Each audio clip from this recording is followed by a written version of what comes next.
میں یہی چاہ رہا تھا جی میں بات ختم کر رہا ہوں. جی سرکار, یہ قرآن ہے, آپ اپنی مرضی سے کہیں سے کھولیں, میں آپ کو پڑھ کے بتاتا ہوں. وہ قرآن مجید کے متعلق بھی کہتے ہیں. اور سرکار میں ادھر بعد میں آؤں گا, پہلے میں آپ کو صرف یہ بتانا چاہ رہا ہوں کہ وہ جو آپ نے پڑھنا پہلے آپ خود بھی پڑھیں گے, پھر میں پڑھوں گا.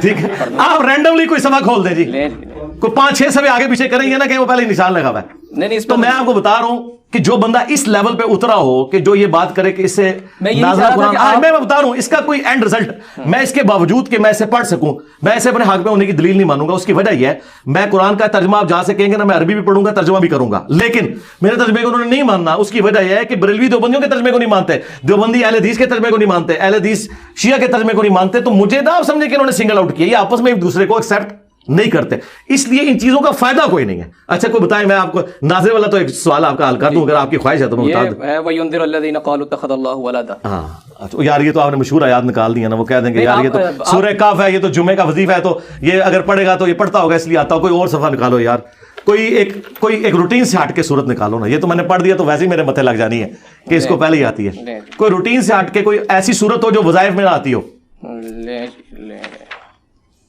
یہ کون سی صورت ہے؟ سورۃ احزاب نکال لی ہے. ہاں ٹھیک ہے, یہ سورہ احزاب ٹھیک ہے نہیں, لیکن سورہ احزاب معروف ہے, لیکن یہ وظائف میں نہیں آتی. میں اپنے لیے کہہ رہا تھا, آپ کے لیے نہیں. یعنی میں سورۃ الکاف کہیں گے, وہ کہیں گے سورۃ الکاف تو جمعے کا وظیفہ یہ پڑھتا ہوگا تو زبان پہ چڑھ گئی ہوگی. اب سورۃ الاحزاب وہ سورت ہے جو کسی وظیفے میں نہیں آتی.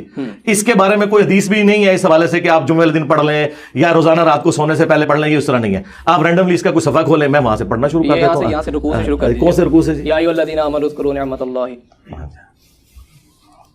میں ساتھ ترجمہ بھی کرتا جاؤں گا, لیکن فائدہ کوئی نہیں نا, پھر وہ ماننا تو انہوں نے ہے ہی نہیں. کروڑ روپے جیتے سر, میں تو نہیں بڑی خوشی ہو گیا.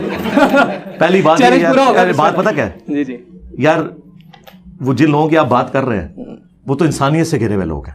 تو بس میرے تو خیال تھا کہ آپ کو ان کے بارے میں یہاں ڈسکشن بھی نہیں کرنی چاہیے تھی. ہمارے دل دکھے ہوئے ہیں, اتنی جو انسانیت کی تذلیل کے لیول کے اوپر لوگ ہیں. مجھے تو اینڈ ٹائم پہ انہوں نے بتایا کہ یہ بندہ وہ ہے جو اس سے انٹرویو کر کے آیا, کہ میں نے کہا یار اس سے تو مجھے اس پہ تو افسوس نہیں, مجھے تو افسوس انٹرویو کرنے والے پہ ہے کہ کس طرح کے غلیظ لوگوں کے پاس آپ جا کے انٹرویو کرتے ہیں. ٹھیک ہے, علماء موجود ہیں. اور میرے بھائی بات یہ نہیں ہے, بات یہ کہ آپ علماء کے پاس جائیں نا. جس بندے کی, کیا میں آپ کی والدہ کو اس بندے کی زبان سناؤں اور کہوں کہ آپ کا بیٹا اس کے پاس جا کے انٹرویو کرتا ہے, تو کہ یار کہ میری تربیت یہ نکلی ہے, تو یہ آپ سمجھیں. عالم کے تشدد کے حوالے سے میں گیا تھا, میں علماء کے بھی انٹرویو کیے ہیں, میں نے بات پتہ کیا ہے وہ چھوڑ دیں, وہ ایک علیحدہ بات ہے, لیکن میں بتا رہا ہوں کہ پھر ان کی وہ بات ادھر ہی دفن کر دیں, میں نے تو کوئی لینا دینا ہی نہیں. اعوذ باللہ من الشیطان الرجیم, بسم اللہ الرحمن الرحیم. اعوذ باللہ من الشیطان الرجیم, بسم اللہ الرحمن الرحیم. يا أيها الذين آمنوا اذكروا نعمة الله عليكم إذ جاءتكم جنود فأرسلنا عليهم ريحا وجنودا لم تروها وكان الله بما تعملون بصيرا. اے ایمان والو, یاد کرو اللہ تعالیٰ کی اس نعمت کو جو کہ اس نے تم پر کی جب کہ تم پر آدم کے گروہ, غزوہ احزاب کا ذکر ہو رہا ہے, مختلف گروہ اکٹھے کر لیے تھے کافروں نے مسلمانوں پہ چڑھائی کے لیے. تو ہم نے ان پر ایسی ہوا بھیجی اور ایسے گروہ بھیجے, اللہ تعالیٰ نے فرشتوں کے ذریعے, ہواؤں کے ذریعے مدد فرمائی جو تمہیں نظر نہیں آتے تھے, اور اللہ تعالیٰ تمہارے کاموں کو دیکھ رہا ہے.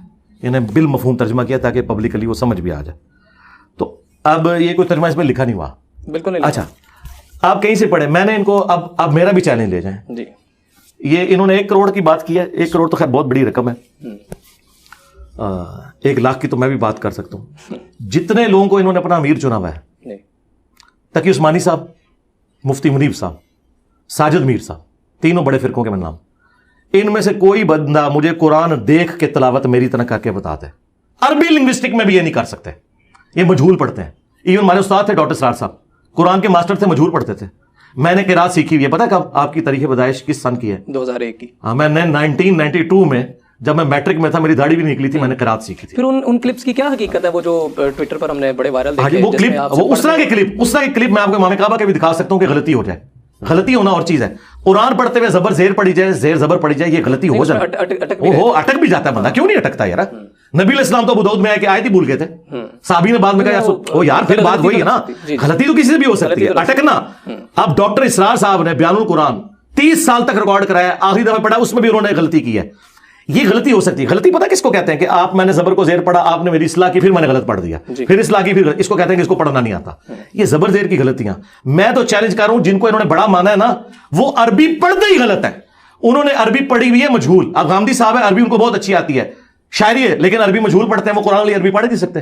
وہ پڑھیں گے, میں آپ کو بتاتا ہوں ان آیات کو کس طرح پڑھیں گے. وہ اے بے تے کر کے پڑھیں گے. وہ معروف پڑھ نہیں سکیں گے, عین ان سے نکل ہی نہیں سکے گی, ہاں وہ نکال ہی نہیں سکتے. عربی قاریوں کے نزدیک وہ زیرو سے ملٹیپلائی ہے, اور اسے لحن جلی کہا جاتا ہے. یہ جو اٹک اٹک کے ہوتا ہے نا, یہ آپ کسی بھی بندے کو لے آئیں, اگر وہ پڑھتے ہوئے کہیں ایک جگہ اس سے غلطی ہو جائے. ڈاکٹر اسرار صاحب نے بیان القرآن دیکھ کے ریکارڈ کرایا پورا, عربی وہ دیکھ کے پڑھتے ہیں, اس میں بھی انہوں نے زبر زیر کی کئی جگہ غلطی کی ہے. لیکن ڈاکٹر اسرار صاحب نے ان کی منجی نہیں ٹھوکی تھی, اور اگر میں چاہتا تو میں شیطنت کر کے ان کے کلپ کاٹ کے چڑھا سکتا تھا کہ ان کو عربی نہیں پڑھنی آتی. یہ کوئی طریقہ نہیں ہوتا کہ آپ کسی کے اوپر یہ الزام لگائیں. اور دوسرا, اگر مجھے عربی بھی نہیں پڑھنی آتی, نہ مجھے قرآن کا پتہ, نہ حدیث کا پتہ, تو تمہاری نیندیں کیوں رات کی حرام ہوئی ہوئی ہیں؟ موجے مارو, ایک جاہل آدمی سے تمہارا واسطہ پڑا ہے, لیکن وہ جاہل پھر اگر جاہل ہے تو تمہارے مرے ہوئے بزرگ وہ زیرو سے ملٹیپلائی ہو گئے ہیں. تو اس کا مطلب یہ ہے کہ گل ود گئی ہے. ہاں گل گئی ہے ود.